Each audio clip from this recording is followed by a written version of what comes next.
Здравей, Явор, чуваме ли се? Здрасти, да. Супер. Записвам тази консултация, защото искам да я споделя с максимално много хора и ще публикувам или цялата, или по-голямата част от нея в канала. И ти започна с нагласата, че ще стане сравнително лесно в определен пазар, после не можа да си избереш конкретен пазар. И сега, тъй като много пъти го дискутирахме това, искам да почна с фирма или без фирма, аз съм си подготвил тук едни неща, които искам да ти ги споделя преди да разгледаме въпросите относно фирмите. Но искам да ти споделя тъй като ти стигна до един извод. Питай Геомил и стигна до един извод и реши да продаваш в Америка. Последно. Искам да ти споделя какво трябва да направиш, за да започнеш, ако искаш да продаваш в Англия. Преди да разгледаме всички въпроси, аз започнах една инициатива, която започнах именно поради факта, че ние започнахме да пишем с теб и започнах да работя по въпроса да направя една фирма от нулата и да запиша как я регистрирам в Англия и да започна да продавам, да започна от самото начало да продавам с тази фирма в Англия в момента. Всички да видят и каква е печалбата всъщност на един такъв акаунт. Какво се прави, за да се регистрираме английска фирма стъпка по стъпка, тъй като виждам, че доста хора питат и доста хора не са наясно. И тук съм си изварил едни точки, които искам да ги споделя с теб. Ето го и екрана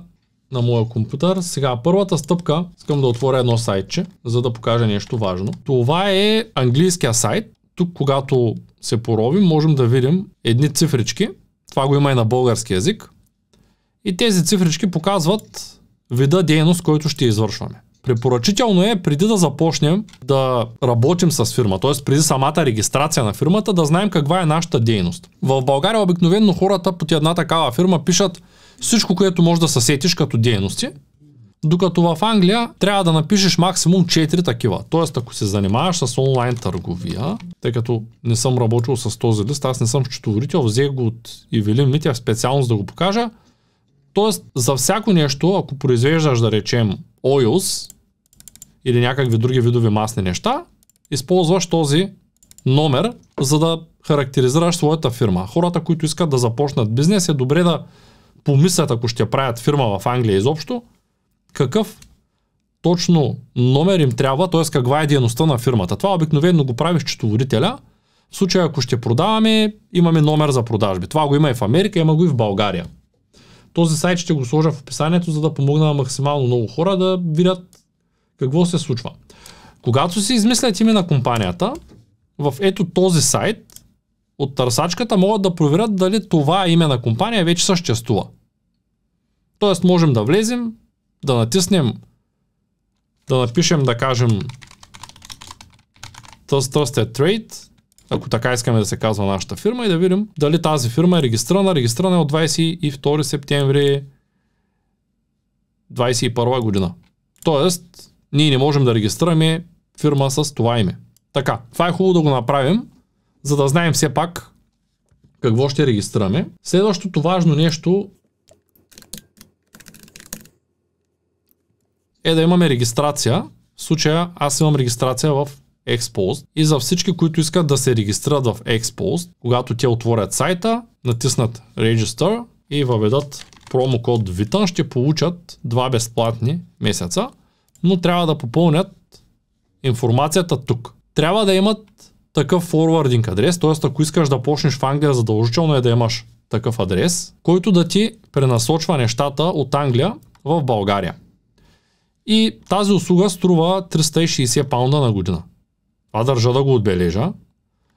Защо е толкова скъпа? Много хора казват, намерих си форвардинг адрес за 50 паунда. Защото в Англия има два типа адреси. Единия се води бизнес, другия се води residential. И ако ние искаме да не ни искат VAT номер от eBay, може би вече знаеш, че ти искат регистрация по ДДС, ако продаваш в Англия от България, ние трябва да имаме адресна регистрация в Англия. И за да не ходим чак до Англия, да си правим такъв лъжлив, фалшив адрес, някакъв чуж, живеем там, просто използваме Xpost, които специално за хората от канала, аз съм попитал днес, ето това. Отговорили са ми, че адреса, който те изпращат на своите клиенти, може да бъде едновременно и residential и може да се използва и за форвардинг. Като аз ще покажа каква е особеността. Когато ние се логнем в тяхната система и отидем на информация, тук може да се напишем адреса, на който ние живеем, телефонния номер И има едно място, Usernames, където можем да напишем имената на нашите фирми. И те ще пренасочват, това е нова регистрация специално за новата фирма, специално в Xpost. И така ще можем да получаваме не само персонална поща, като наш резиденшъл адрес, а и ще можем да получаваме бизнес адрес. Това е много важно, искам да го отбележа, защото доста често хората си мислят, че трябва да отидат до Англия, за да си открият фирма и те могат да си направят фирмен Revolut и да си добавят фирмения Revolut. Аз съм показал как се случва и скоро ще излезе и такова видео в канала. Та общо взето така се прави фирмата.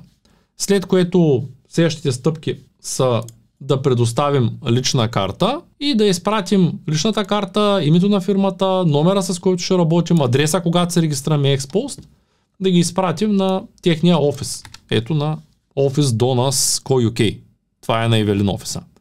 И до тук ние сме готови с английската фирма. И първите 85 000 паунда оборот, тя е освободена от ДДС. По този начин влизаме конкурентни, тъй като първо нямаме превалутиране, получаваме парите от паунди в паунди и нямаме 20% ДДС и нещата вървят доста по-добре с английска фирма в Англия, отколкото където и да било. После с нея можем да почнем да продаваме и в английски Амазон, и в собствен сайт, и Stripe да си отворим, и можем да направим какъвто си искаме бизнес с тази фирма. Хората много често гледат малко по-стари видеа, в които ние обясняваме неща, когато няма ДДС, гледат видеа, в които обясняваме неща, които имат PayPal. В момента PayPal не е възможно да бъде регистриран от никъде с eBay и нещата постоянно се променят, динамично се променят. И този бизнес, онлайн бизнеса като цяло, е доста труден бизнес.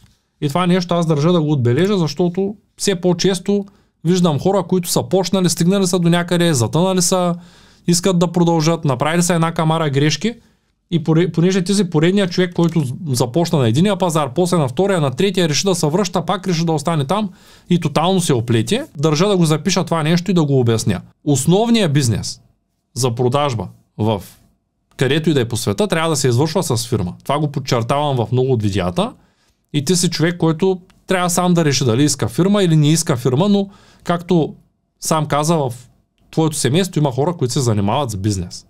И те със сигурност оперират с фирма. Тоест аз не съветвам никой да започва без, защото е неустойчиво. Въпреки всичко, аз днеска ще ти покажа как да се направиш всичките тези неща, които си ми задал като въпроси. Ето го изписака с твоите въпроси. И ще ги отговорим един по един. Тъй като е важно. Искам да ви споделя, че видеята и възможностите за инвестиции, които споделям в канала, не са финансов съвет. Виждам, че в България през последните години се появи силно присъствие на информация за инвестиции и много хора искат да спечелят пари от това, без да работят. Но първото правило преди да инвестирате пари е да се образовате. Ако нямате средства за инвестиции, то моят съвет е първо да започнете да спестявате, да се научите да си поставяте финансови цели и да намерите работата, която ви дава нужния доход. Крайната цел на този канал, както и на Академия от нула до успех е да направи вас по-знаещи, можещи и оттам неизбежно имащи хора. Радвам се, че през последните години имах честта да работя с хиляди хора от България и да им предоставя възможността да изкарат допълнителни, а и при някои основни доходи, без шеф, работно време и работно място. С обучението за дропшипинг в eBay, което можете да закупите, използвайки първия линк в описанието на това видео.